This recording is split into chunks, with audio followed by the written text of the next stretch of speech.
Howdy YouTube. So I finally got to paint Machine Grey, which is Mazda's 46G, as you can see here.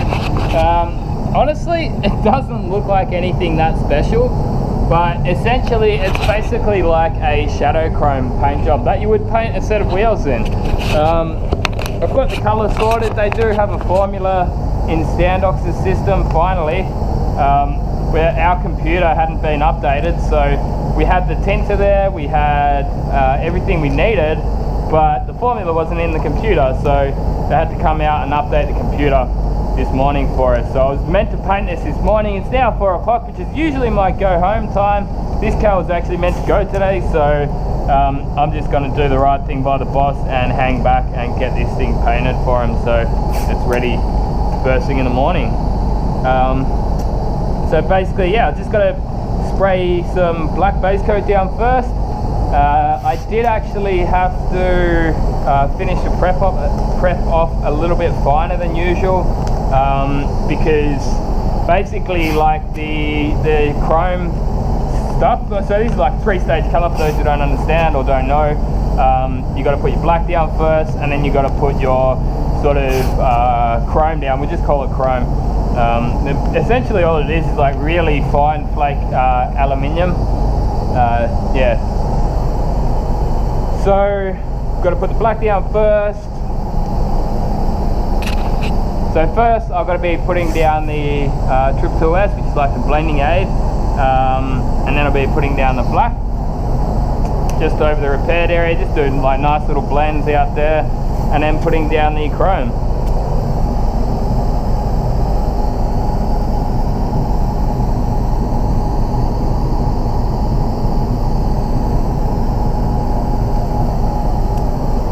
That rubber up a bit so I don't have bridging.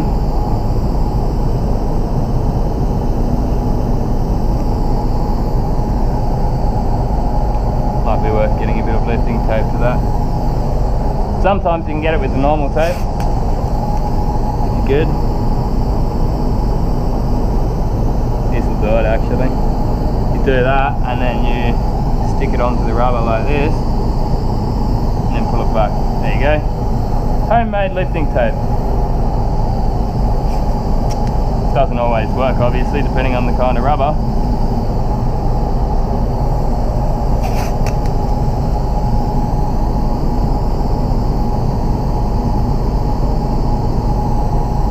Should work. Yeah, beautiful. Alright, bit of plastic, cut that around, and we're not far off ready to start squirting it. Like, I looked at this car, I actually went to start on this car around this time last night, and when I was cleaning it down, I'm like, oh no, this is the colour, this is that colour. But prior to actually cleaning it down and having a closer look at the colour, you'd barely even know that it's a special colour. Like, it just looks like a standard grey, really. I mean, it kind of does look pretty cool, but like, anyone that's not a painter, I would say you probably wouldn't even really notice.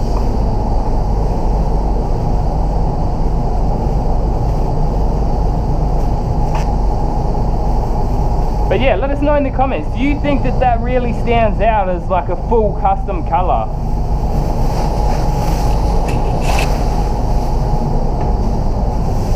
I have to get some footage of it when it's all cleaned and out the front or something like that as well. But yeah, silly Mazda. Started off with your candies and then you're doing these things. Oh, keeps us on our toes.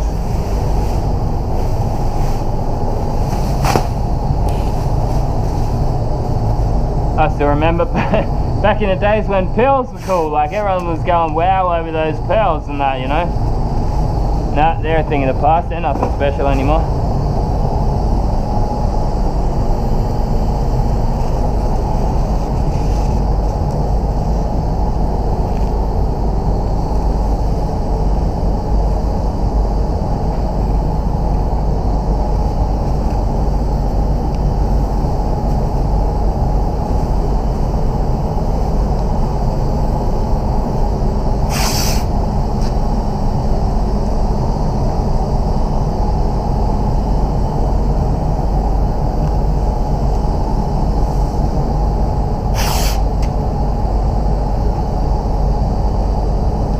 Yeah, this color is not new by any means.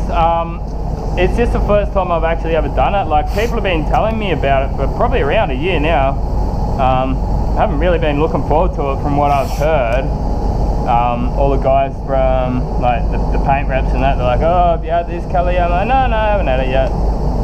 They had a bit of trouble sort of like getting a formula when it was early. But it looks like they've got it sorted now, because the formula that I got, I mixed it up, sprayed it out, and it was good enough to blend anyway. I'm lucky that this is just like a small area that I have to actually blend. It would be a bit trickier if it was like a full door or something. But if you actually read their formula, it actually says full respray only. I'm like, okay, that's a bit extreme. I'm not going to go and paint the whole car just because of a little bit of a damage on a pillar, you know.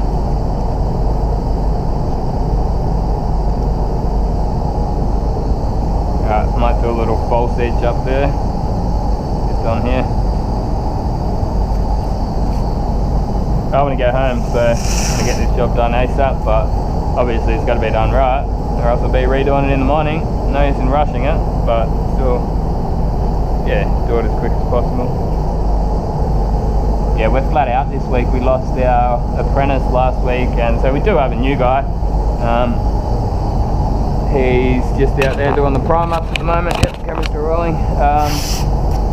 And the boss, like, they had this contract of painting lights, and when they come in, we've kind of just got to, like, one of us at least has to like drop everything in the paint shop and just paint these lights. So I had like 144 lights around. It was, yeah, not fun. But that was like the first 2 days of my week, of this week. It's only Wednesday today.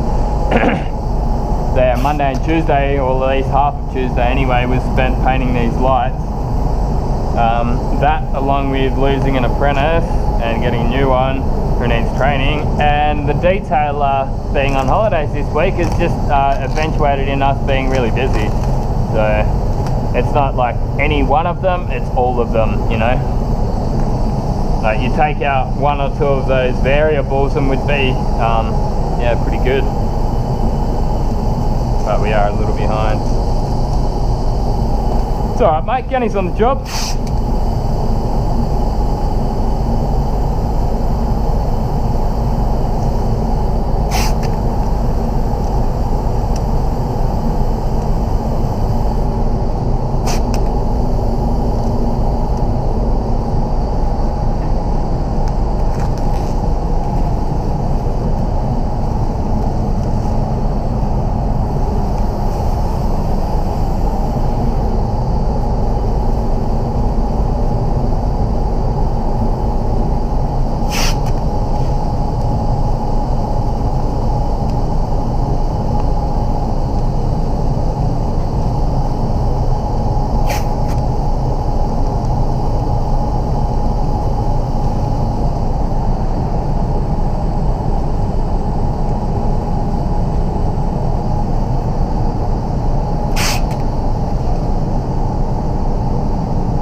So I had a bit of a talk to the paint rep about this colour, and I said, oh, you know, you should, like, do you use a blender usually? And he's like, no, like, I've done it without a blender, like a base coat blender or something like that. Like, I use Trip 2S as that, or 599 sometimes.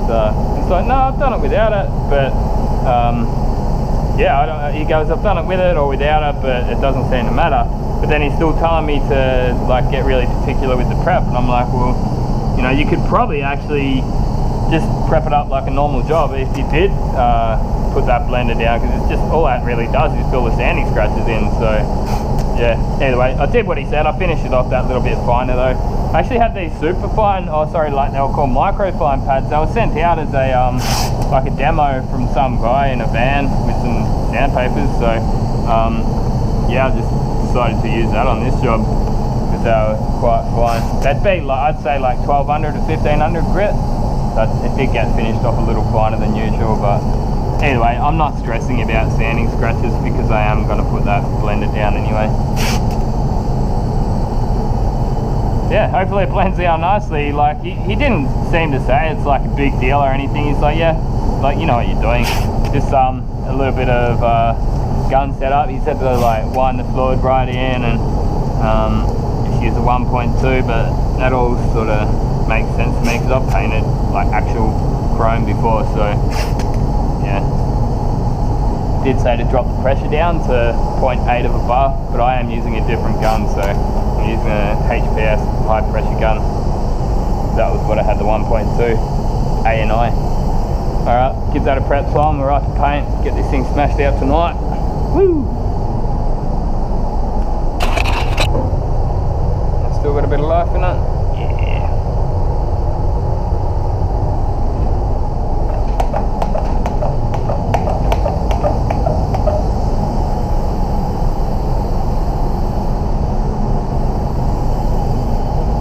Yeah, so this job here is actually a private job. It's not even insurance, it's a private customer. I mean, you look at a repair like this, it's probably only going to cost like, say, less than $500. I'd say easily, like maybe 3 to 5. And what's your excess going to be? $500 to $800, depending on what kind of insurance and whatever deal you've got. So yeah, sometimes these smaller jobs are just private.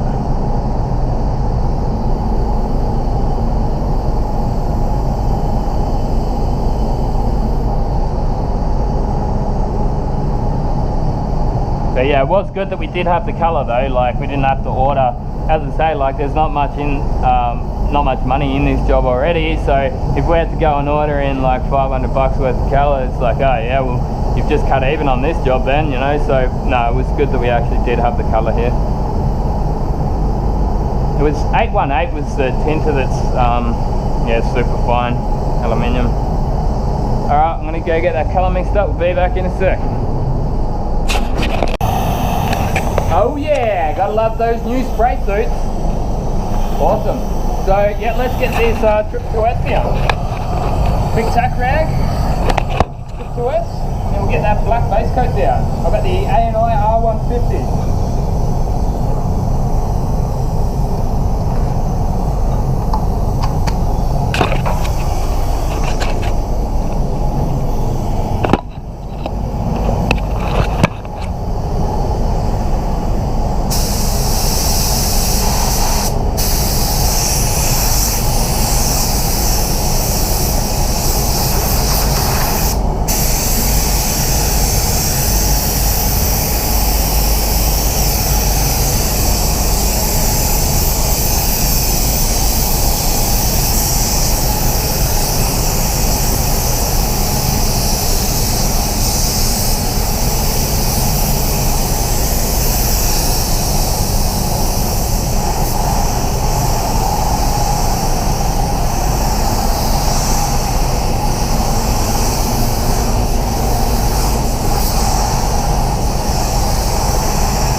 So yeah, it looked like it was blending out pretty badly there for the first, I don't know, 4 to 6 coats, and then you just get to that point and it's like, yeah, it's gone.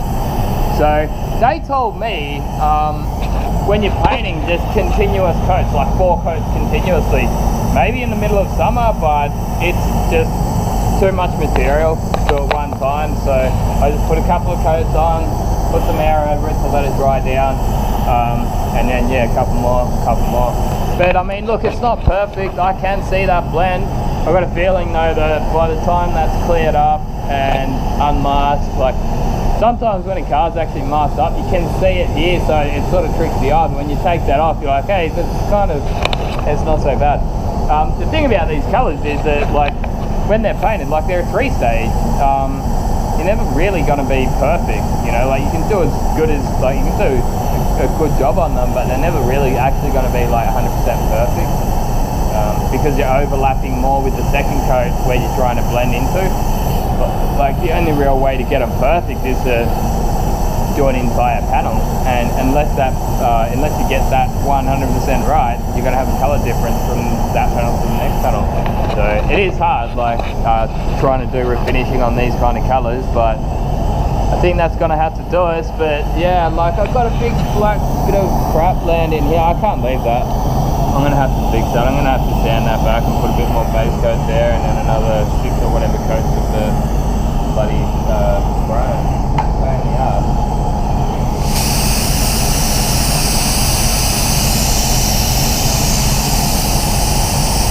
It's like right where the repair was too.